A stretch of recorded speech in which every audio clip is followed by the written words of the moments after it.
Hello friends नमस्ते। मोहन सरकार कले बड़ घोषणा समस्त भत्ता पाउथुवा हिताधिकारी खुशी खबर। भत्ता टंका बढ़ेले मोहन सरकार। प्रथमे भोट पूर्व बीजेडी सरकार 500 टंका भत्ता वृद्धि करथिले, किंतु निर्वाचन समय रे मोहन सरकार प्रतिश्रुति देथिले भत्ता टंका वृद्धि करिवा पई। आउ से एबे एही प्रतिश्रुति पूरण करिसंते। एबे हिताधिकारी को मिलिबो 3500 टंका। तो केउ हिताधिकारी माने 3500 टंका पाइबे टिके भलो की ध्यान दिया कि सुनंतु। प्रथम पर्याय रे 80 वर्ष रु अधिक वयस्कों को वर्धित भत्ता मिलिबो। 80% रु कम होई नथिबा भिन्नक्षम मध्य 3500 टंका पाइबे। हेले सरकार 80 वर्ष रु कम और 80% रु कम थिबा जो विकलांग हिताधिकारी को केते टंका मिलिबो से विषय किछि भी घोषणा करि नाही। तो जो मानन को 80 वर्ष हे जाईछि से माने ही 3500 पाइबे।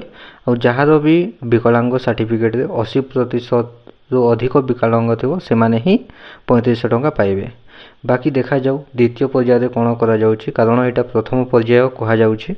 प्रथम पर्याय एमानकर भत्ता टंका बढ़ी। तो जेतेबेले द्वितीय पर्याय आसीबो सेतेबेले ही जाना पड़िबो कि 80 वर्ष रु कम जोटा कि 60 वर्ष होला कि 65 से माने केते पाइबे, आउ 80 वर्ष रु कम प्रतिशत जहार भी विकलांग सर्टिफिकेट अछि से माने केते पाइबे सेटा जाना पड़िबो। तो एमिति का लेटेस्ट इन्फॉर्मेटिव वीडियोस पई ए चैनल को सब्सक्राइब करतांतु और बेल आइकन को प्रेस करतांतु, जा द्वारा आपण प्रथमे लेटेस्ट इन्फॉर्मेशन पाई परिबे।